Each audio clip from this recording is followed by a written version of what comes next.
When my son, David, decided to tie the knot, I kept something big to myself.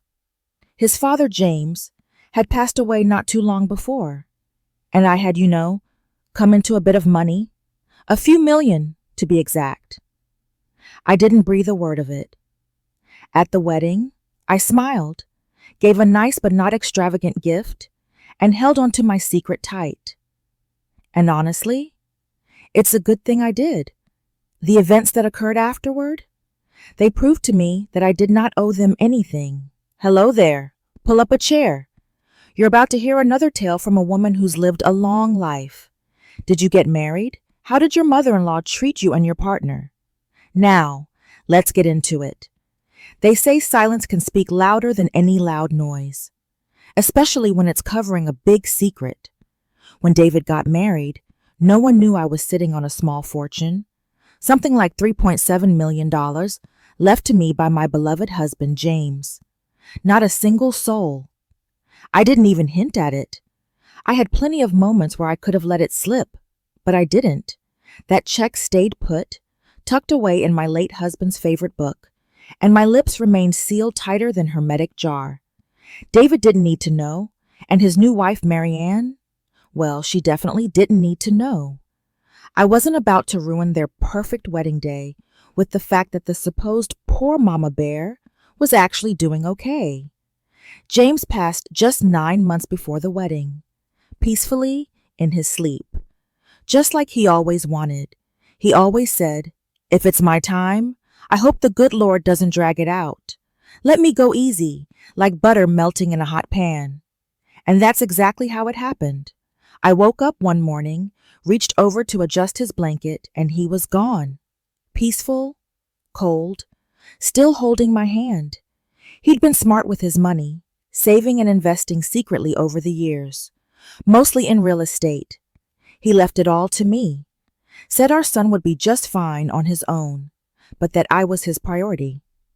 "You gave me 37 years of your life, Glo," he once told me. "Let me leave you with some comfort. But comfort isn't just about money. It's about having options." And that day, at David's wedding, I chose to remain quiet. I got to the church early, wearing that navy blue dress that James always loved. Sewed his cufflinks into the sleeves. Just a small private way to remember him. The church smelled like flowers and hairspray. Women were buzzing about, fixing decorations, and fussing over every little detail. I found my spot in the second row. Yep, second. Marianne's mother insisted on the first row for herself and her husband. "For the photos," she said. I didn't argue.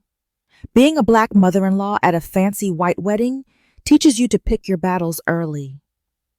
And that one? Not worth the trouble. David looked good. I'll give him that. Anxious, though.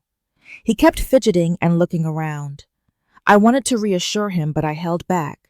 He'd made his choice. Marianne walked down the aisle like she was headed for a magazine cover.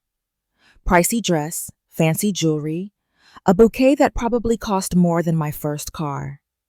Her smile was practiced, and when she looked at me, she looked right through me, like I was part of the wallpaper. I clapped along with everyone else. I smiled for the pictures. I handed them a gift and said, "Congratulations," like I meant it.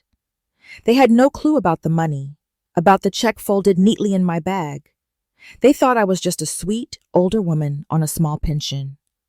Poor little me. And that was fine, because if they knew, if they knew what James left me, I tell you what, the mood at that reception would have changed quicker than you can blink. But back then, I still had a bit of trust in people. I wanted to believe my son had married for love, and that I was just being paranoid. The reception was at a winery just outside town. Swanky place, glass ceilings, fancy lights, a little too cold for my old bones, but it wasn't my special day. The speeches dragged on. David thanked everyone but me.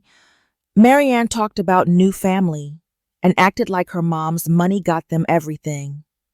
I sat there grinning, nodding, feeling like I was swallowing pieces of glass. When the dancing started, I needed some air. There was a bench with stars, so I looked up to the stars and wished he was here. Then I heard some voices, quiet at first, then closer. I do not the MIL anywhere near what we are planning, David. She may be a nice person, but she doesn't have anything. Marianne. I stiffened. She barely got all her money to get a toaster. She laughed. We are talking mortgage, not cinnamon bread. David chuckled. I know. Look, if we get turned down for a refinance, we may have to. Refinance? You will not get approved. And your mother doesn't have anything to her name. She's living off a widow's stipend, right? I stopped breathing. She's something we can't use to get anywhere, Marianne said. We'll act like she is around for holidays, but I'm not going to build our lives while carrying her.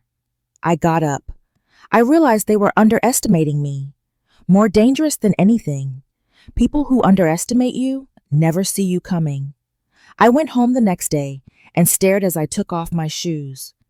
I sat on the edge of the bed and put my head down in sorrow. Then I opened up and reached into my closet. I had to read this letter. Glo, if you're reading this, that means that I am not with you anymore. You are the strongest person I knew.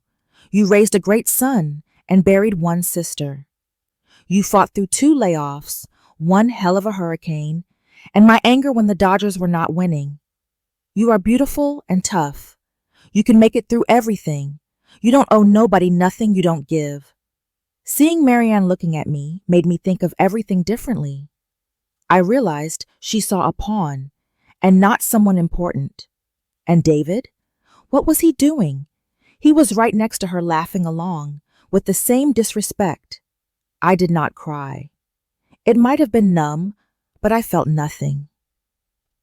Over the next few weeks, all I got from them may have been a quick, "Hey, Ma, how are you on speakerphone?" while Marianne shopped and showed a picture from the moon or something.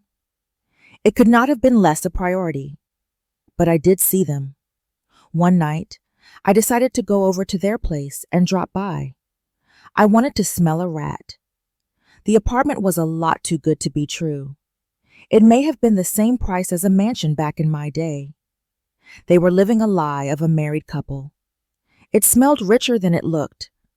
White leather couch, chrome everything, giant TV that you could probably play tennis on. They looked to be on display. Marianne answered with her eyebrow all the way up. "Oh, she said. It's you." Yes, it was me. David just was still drying off from his shower. "Oh, hey, Ma," he said like I was not important. "You should have called." I stepped in holding everything out. "I came by to say hello." Marianne took it without saying thank you. "Thanks. We're doing no sugar at all." They had framed their photo and no one in the family. I sat for 10 minutes. They did not even make conversation. He then asked what I could afford, and that was the most I got from him. They did not see good old Gloria. And I was a person who was on a time out. When I drove back, I checked and saw everything was still under my name, in case I don't have them coming around for it. They came. They called me a day later needing help to pay rent. Said it was for a starter home.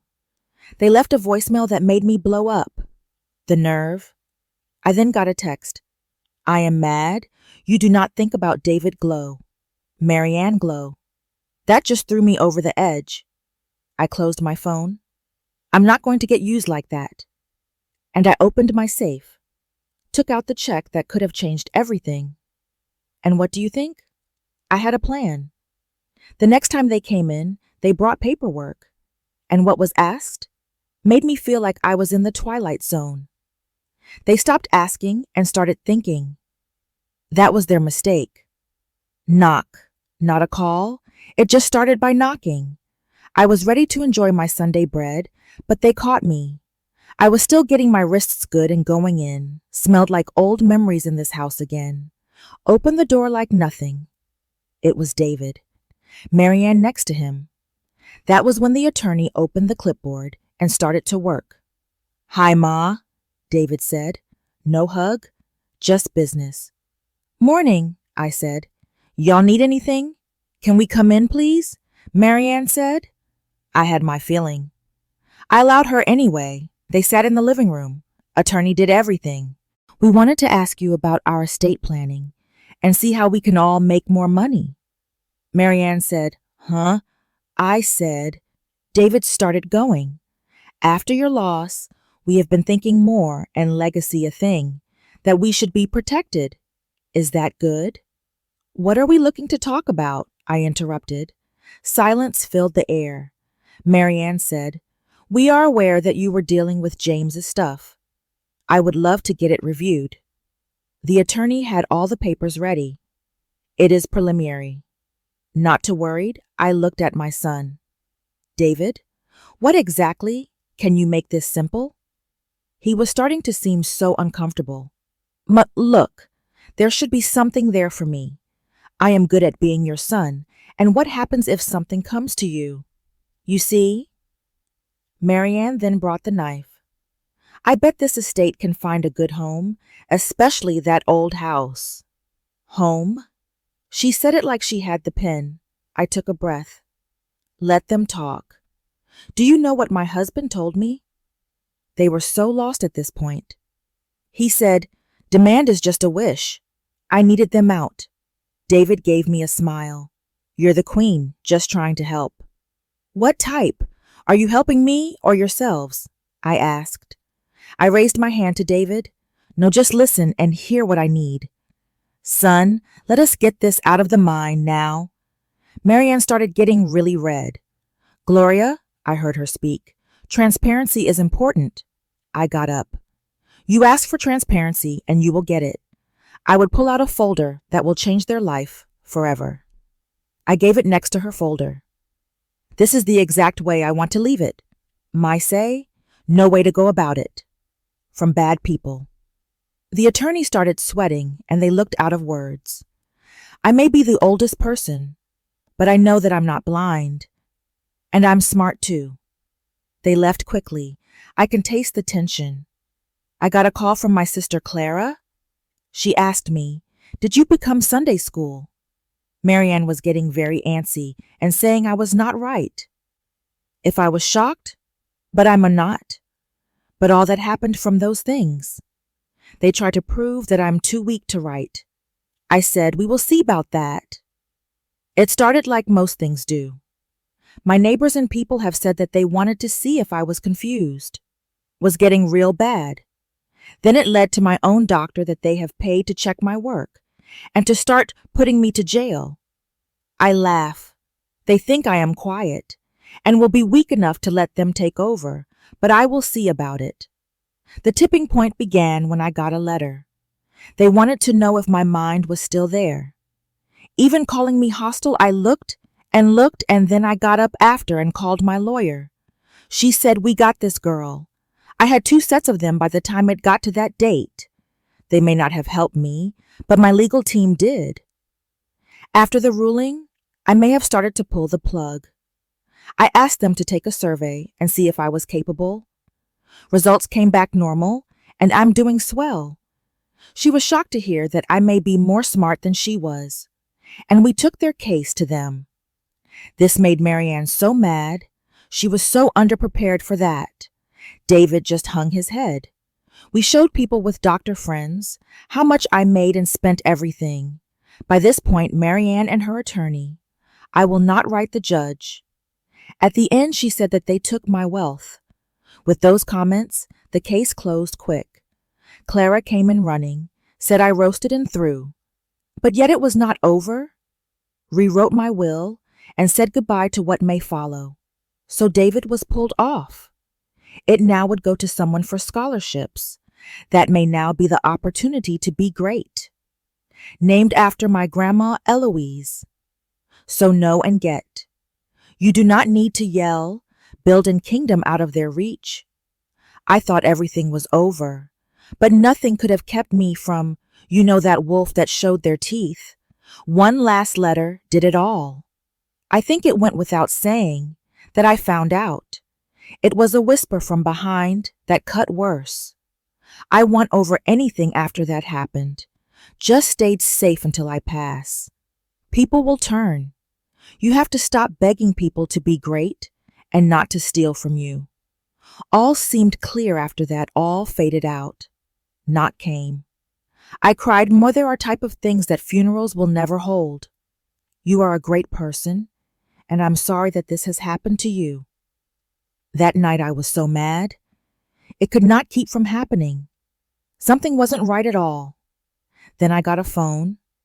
It was David's daughter on the phone, who was telling me she may be related to my side of my fam. Name was Kayla. She did not want any money from me. She heard that I was awesome and that she respects it. I opened up some arms and asked if I was still to that strength. Made it so she felt like she knew fam.